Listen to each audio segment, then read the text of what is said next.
मैं अपने लाइफ में अपने में इतना मस्त हूँ कि बाहर की कोई आने वाली खतरे की घंटी हमें कभी दिखाई नहीं देती, सुनाई नहीं देती। We all feel I'm super fit, super normal. My life was like this until 2016. मैंने एक एनासिन, एक क्रोसिन, एक दवा, डॉक्टर मेरे लिस्ट में नहीं था, और कहीं भी अगर किसी ने गलती से मुझे हेल्थ कॉलम दिया ना फिलअप करने को, मैं डरता था नॉट एप्लीकेबल एनी, मुझसे बात ही मत करो, मेरा हेल्थ दुनिया में सबसे बेहतर है। और मैं 75 इयर्स तक अगर एक्सीडेंट हुआ तो मेरे साथ कुछ गलत हो सकता है, बट मेरे को कोई बीमारी या बुखार या सर्दी खांसी या कोई चीज मुझे टच नहीं कर सकता। I was so super confident and एक फिटनेस लाइफस्टाइल था मेरा। 2016 जुलाई में अप्रोक्सीमेटली अराउंड 6, 7, 8 के करीब डेट में I had bouts of vomiting. Dubai जाकर आया था वाइफ के साथ में, और आने के बाद अचानक कुछ उल्टियाँ हुई मुझे, and I thought it was normal. काफ़ी एक्सर्शन हुआ, काफ़ी ट्रैवल हुआ airport to airport, and midnight and early morning, तो नींद डिस्टर्ब होता है, हैक होता है, तो मतलब शायद उसका स्ट्रेस में कुछ वॉमिटिंग हुआ मुझे, बट वो रुक नहीं रहा।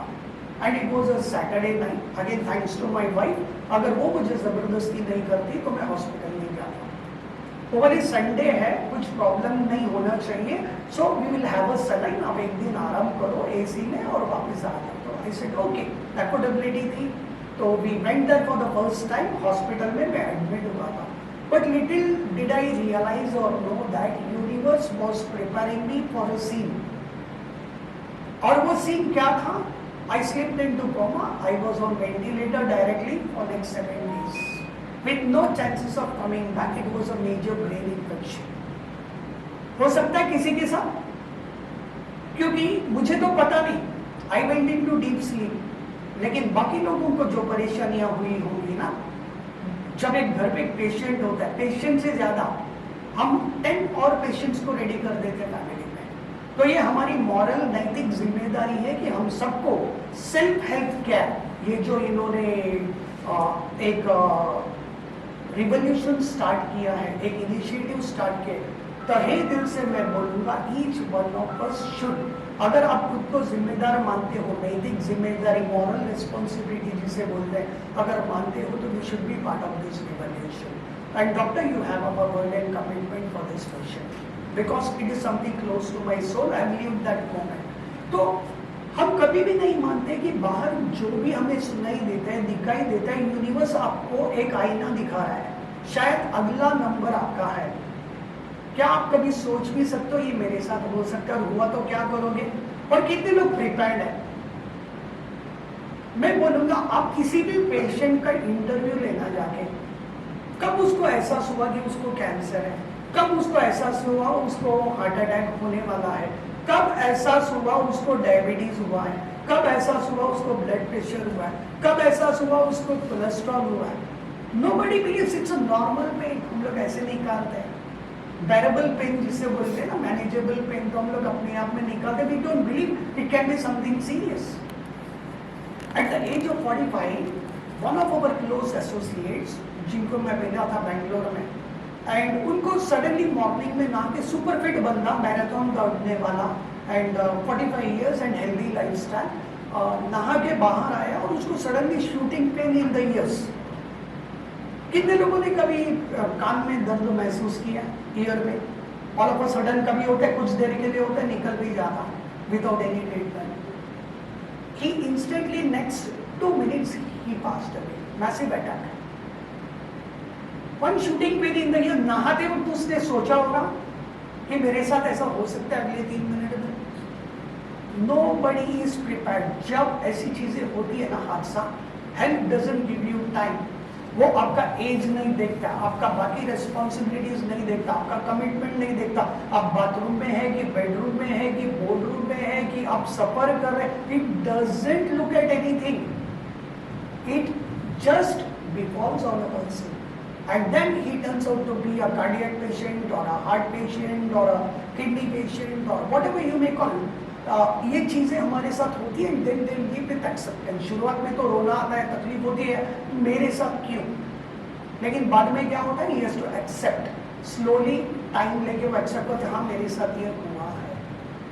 तो मैं आज इस फोरम के माध्यम से ये कहना चाहता हूँ, don't sleep walk through your life.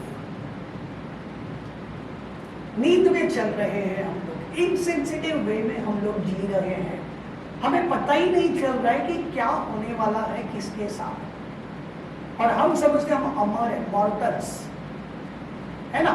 वो जब कोई हमारे फैमिली में जब near ones and dear ones हादसे में गुजर जाते हैं तो उस वक्त थोड़ा शौक मना लेते हैं, but do you know I can be the next person lying that. कभी ऐसा ख्याल आया आपको? Because life is merciless. जब होता है ना वो होता है, and you have to handle it. either you are a survivor or you will collapse, depression में चले जाओगे। When this happened to me, I'll tell you, my life and lifestyle was super great. Nobody could believe. ऐसा इसके साथ जो लोग मुझे Dubai में मिले थे वो इंडिया मिलने आए, वो तो सर के साथ ऐसे होने के सिम्टम्स ही कुछ नहीं थे, ऐसे कैसे हो सकता है? बट हुआ। डॉक्टर्स को पूछा मेरे साथ कैसे हुआ, क्यों पता है वो क्या बोले? 10 लाख लोगों में एक आदमी को ऐसे होता है। तो 10 लाख लोगों में गिना चुना मैं था। मतलब कभी हॉस्पिटल नहीं गया तो बहुत ही अलग लेवल पे रिकॉर्ड ब्रेक करते हुए चला गया था। तो we need to understand life can be merciless. Direct 14.5 lakhs for the surgery with no warranty, no guarantee. Are we prepared for such events? और पता है ये किसी के साथ क्यों हो सकता है? Do we even know? आज के लाइफ में हम प्रोग्रेस और एडवांसमेंट की जब बात करते हैं, हम किस तरफ जा रहे हैं? लेट मी टेल यू, हम सबके पास मोबाइल फोन्स है, यहाँ पे इंटरनेट है, उस पर गूगल है। जस्ट आप आज रौरकेला डालो और AQI air quality index check करोगे तो पोल्यूशन चार्ट देखोगे तो वो 145-150 के करीब है। आज मैंने देखा था। तो it has to be less than 100। जितना 100 के नीचे रहेगा तो एयर क्वालिटी इज गुड। 100 के ऊपर मतलब border line, danger line cross करके जा चुका है। तो जो सांसें हम ले रहे हैं, डू वी नो उसमें कितने तरह के कंटामिनेशन हो सकते हैं, और जो कंटिन्यूस टॉक्सिक सब्सटेंस हमारे बॉडी में क्रिएट कर रहा है या अफेक्ट कर रहा है या हमें स्लो डाउन कर रहा है, हमारी उम्र को जल्दी बढ़ा रहा है, it is ageing our cells और इट इज डिहाइड्रेटिंग अस, बहुत कुछ कर जाता है। टॉक्सिन्स अगर हम जाने अनजाने, सांसें कितने लोग लेते हैं? अभी मैंने बोला एयर क्वालिटी इंडेक्स 145-150, कितने लोग रोकने वाले हैं सांसें? Is it in our control? We have to still breathe. Beyond control ये कौन कर रहा है? आप तो पोल्यूशन नहीं कर रहे, मैं नहीं कर रहा हूं, हम लोग रूम में बैठे लोग नहीं कर रहे। इस वक्त भी वो चालू है, तभी वो 145-150 के करीब है ना। तो something is happening beyond our control. समझ रहे? तो क्या आपकी बॉडी आपके कंट्रोल में है? आपकी हेल्थ आपके कंट्रोल में है? आपकी सांसें आपके कंट्रोल में? आपकी सोच विचार आपके कंट्रोल में? कुछ भी हमारे कंट्रोल में नहीं है। We have been hacked, hijack कर लिया हमारे हेल्थ को लोगों ने, नंबर 1। और ये एक दिन का काम नहीं है, last 70-80 years this is happening. Second worrisome factor, critical factor, okay, breathing तो समझ में आता है, सांसें तो लेनी पड़ेगी, चलो बैलेंस करते करते करेंगे। Next to breathing is drinking water. कितने लोग पानी पीते हैं? एवरीबॉडी? वाह! जो पानी आप पी रहे हो वो आपको हाइड्रेट कर रहा है कि डिहाइड्रेट कर रहा है? हेल्दी है कि अनहेल्दी है? तो आप एनवायरमेंट में जिस शहर में रहते हो, जिस शहर में ज्यादा समय बिताते हो, हम उसके साथ है ना एडजस्ट करना सीख लेते हैं। आप कहीं भी जाओ, अगर रौरकेला में आ जाओ तो आयरन कंटेंट ज्यादा है पानी में, तो क्या आपको पता है साइड इफेक्ट्स? अगर आयरन कंटेंट ज्यादा हो पानी में तो क्या कर सकता है हमारे बॉडी के साथ में? कितने सारे साइड इफेक्ट्स हमारे साथ हो सकते हैं। और हमारे पास क्या तरीका है आयरन कंटेंट को रोकने का, एक्सेसिव मिनरल्स को बॉडी में जाने से रोकने का? या तो मिनरल्स नहीं है तो उसको बढ़ाने के क्या तरीके? जब मेरे को डायग्नोसिस ही नहीं है मेरे पास, तो मैं उतार चढ़ाव कैसे करूंगा किसी चीज का? तो इम्बैलेंस है। So water is not in our control. यहाँ पे मैं और कोई एक्स्ट्राऑर्डिनरी पानी लेके नहीं आ सकता। जो यहाँ पे अवेलेबल रिसोर्स है उसी को मुझे फिल्टर करना है, प्यूरिफाई करना है, आयोनाइज करना है, कुछ ना कुछ करके बेहतर बनाना है, right? So we need technologies to support it. So we do talk about that technology later. तो पानी, पानी इज ऑल्सो अनहेल्दी. और हमारे शरीर में कितना पानी है? 70%. 75%. ये सभी लोग जानते हैं 70%. लेकिन 70% पानी कहां पर है? अगर आपका 50 किलोज है, 60 किलोज है, 70 किलोज है, 80 किलोज, जो भी वजन है, तो 70% मतलब कितना हुआ पानी? अगर आपका बॉडी वेट अगर 70 किलोज है एवरेज, तो 49 to 50 लीटर्स पानी हो गया. दिन में कितने लोग 50 लीटर पानी पीते हैं? तो we need to understand we are water tanks. तो क्या वो वाटर हमारे बॉडी में कुछ रिफ्लेक्शन करेगा? क्या हमारी सोच पे असर करेगा? हमारी सांसों पे, ब्रीथिंग पे असर करेगा? हमारी मूवमेंट और एनर्जी पे असर करेगा? हमारे वाइब्रेशन पे असर करेगा? हर चीज पे असर करेगा पानी. 50 लीटर्स वाटर. कितने लोगों ने फिश टैंक देखा? फिश टैंक में पानी खराब होता है तो क्या होता है? मछलियां मर जाती हैं, right? It is called a fish बोल सिंड्रोम. तो हम क्या करते हैं मछलियों को बचाने के लिए? हम क्या करते हैं? ऑक्सीजन डालते हैं. तो हम लोग नॉर्मली पानी बदलते हैं, ऑक्सीजन का लेवल को बढ़ाते हैं पानी के अंदर, whatever the process, right? So it's called a fish बोल सिंड्रोम. सिमिलरली हमारे बॉडी में अगर 50 लीटर पानी है और वो अंदर सालों सालों से खराब किया है. कैसे खराब किया? Do we know human body में कितने लोगों ने कभी बर्गर खाया? मैकडोनल्ड्स, बर्गर, पिज्जा, वाह, we all love junk food. और आपको पता हो सकता है आपके पेट में आपने 2 साल पहले बर्गर खाया, अभी भी वो फर्मेंट होके गार्बेज बन के आपके गट में, पेट में बैठा हुआ है. Is it possible? क्या लगता है आपको? 2 साल पहले खाया हुआ बर्गर आपके पेट में फर्मेंट होके रह सकता है? We don't even know that is toxins. So very important, we need to understand body का 2 ही रोल है साइंटिफिकली. पहला काम है डाइजेशन, दूसरा काम है डिटॉक्सिफिकेशन, क्लींजिंग. लेकिन आप खाने पे खाना, breakfast, lunch, dinner, digestive process को अगर आराम नहीं दोगे तो क्या होगा?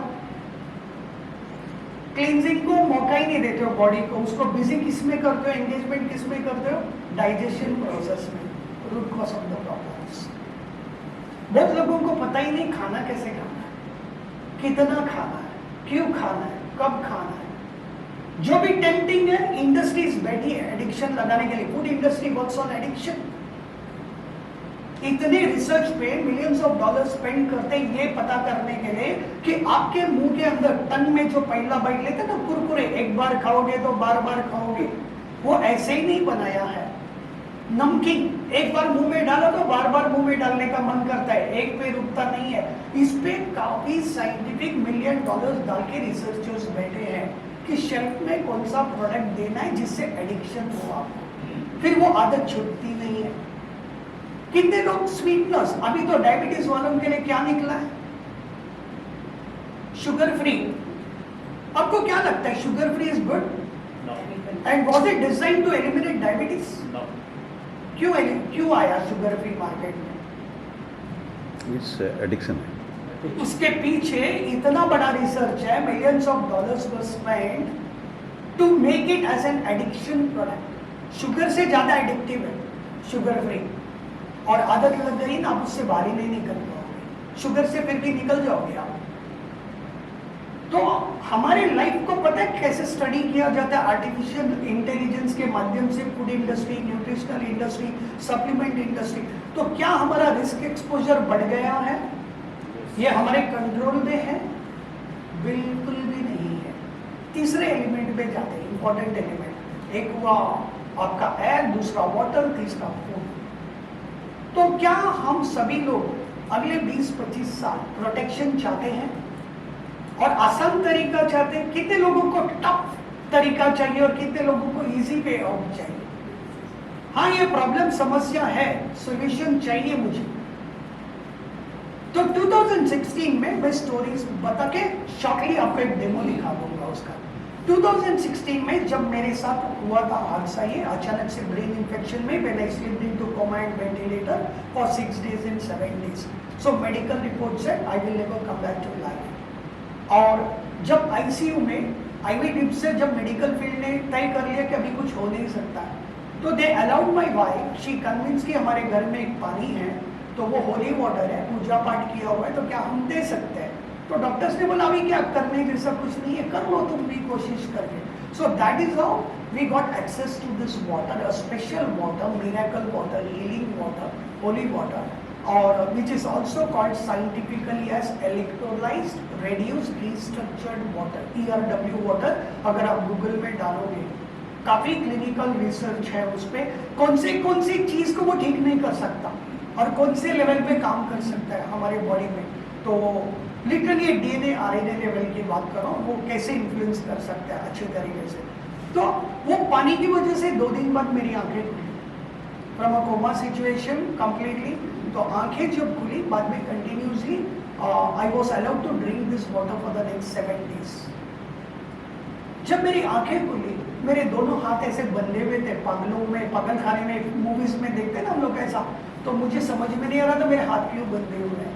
तो मेरा जो ब्रेन सर्जरी इतना क्रिटिकल था, तो एंटीसिपेटेड वायलेंट हो सकता है, कुछ भी हो सकता है, रिएक्टिव, जब मैं कोमा से भी बाहर निकलूंगा, it was such a critical condition. And then जब ये पानी पीना शुरू किया, in 7 days I was back on my feet. जहाँ मेडिकल रिपोर्ट ने बताया था 2 महीना ICU में लगेगा and 9-10 months on bed like a vegetable, unpredictable, कुछ भी हो सकता है। प्रोबेबली दे फेल्ट कि मैं निकल ही जाऊंगा, एग्जिट पॉइंट पे खड़ा हूँ दरवाजे पे। But then I walked on my feet on the 8th day, अपने पैरों पे बिना स्ट्रक्चर, बिना व्हील चेयर के मैं जब बाहर निकला, thanks to an amazing decision made by my wife. So ये जिंदगी उनके नाम है, gratitude to her for you know getting this project also, this water also in my life. उनका अगर वो डिसीजन नहीं होता तो प्रोबेबली मैं तो वो हाँ बोलता ही नहीं, पानी ठीक कर सकता है क्या किसी चीज़ को, मेरी ये सोच होती। तो लेफ्ट ब्रेन यूज करते हैं ना, बहुत लॉजिकली दवा ठीक नहीं करता, पानी क्या ठीक करेगा? अगर आपको हेडेक है, माइग्रेन है सालों से, मैं बोलूँ पानी पी लो ठीक हो जाएगा, विल यू एक्सेप्ट? तो हमारा एजुकेशन इसकी इजाजत नहीं देता कि पानी से बहुत कुछ हो सकता है, मिरेकल तो हो ही नहीं सकता, है ना। तो मेडिकल रिपोर्ट हाँ बोला है अब ये एग्जिट करेगा तो एग्जिट ही करेगा, तो वहां से वापस आने का रास्ता नहीं है। बट सब वो प्रेयर्स, डिवाइन इंटेलिजेंस, वो एक हायर पर्पस कॉलिंग था, मैं वापस लौटा दुनिया में अपना स्टोरी बताने के लिए। And then after 2 months of typical protocol, MRI scans, neuro surgical counselling and all that, probably I stopped everything all of a sudden. I realized I am at a dead end. ये मुझे कहीं भी लेके नहीं जा रहा है और मुझे डर डर के तो जीना ही नहीं था और मरना भी नहीं था। तो ऐसे एक बार जिंदगी में मरो, बार बार क्यों मरे? एक बार सर्जरी हुई, रोज सर्जरी वाला लाइफ क्यों जीना मुझे, है ना? एक बार क्रिटिकल हुआ था, हर दिन क्यों क्रिटिकल कंडीशन में जीना मुझे? So I raised myself. I said, let me do something more, understand and take charge of all this. That is the concept of self-help care जो आज यहाँ पे हम लोग बात कर रहे हैं कि अगर हमने सेल्फ केयर लेना शुरू कर दिया, खुद को समझना शुरू कर दिया और स्टडी करना शुरू कर दिया, तो हम सब लोग एक पोटेंशियल मिरेकल्स हैं। We all can create miracles, और जो लोगों को मिरेकल क्रिएट करना है without scientific research, simple drink water, change your water, change your life. आज तक हमें सबने बताया change your food, change your diet, change your lifestyle, सब बताया। कभी किसी ने नहीं बोला कि change your water, change your life. मतलब आपके लाइफ में आप जो भी सिचुएशन में हो और आपको जो भी स्ट्रेस हो और आपको जो भी चाहिए, तो स्ट्रेस ये कॉमन वर्ड है। कितने लोगों को पता है stress is the cause of all kinds of diseases? Stress, it is the most critical killer for any conditions, right? Stress के कितने प्रकार हैं? If we only understand 3 types of stress importantly, one is oxidative stress, second is acidic stress, third is hydrating stress. ये 3 प्रकार के stress को अगर हम पकड़ में रखते हैं, हमें कुछ भी नहीं हो सकता। We will be healthy, we will live healthy, we will die healthy। सो यहाँ पे इंपॉर्टेंट एस्पेक्ट क्या है? Die healthy, don't die with suffering, don't die with pain. रोज रोज की गोलियां, injections, doctors visit and advice from the whole world नहीं चाहिए हमें।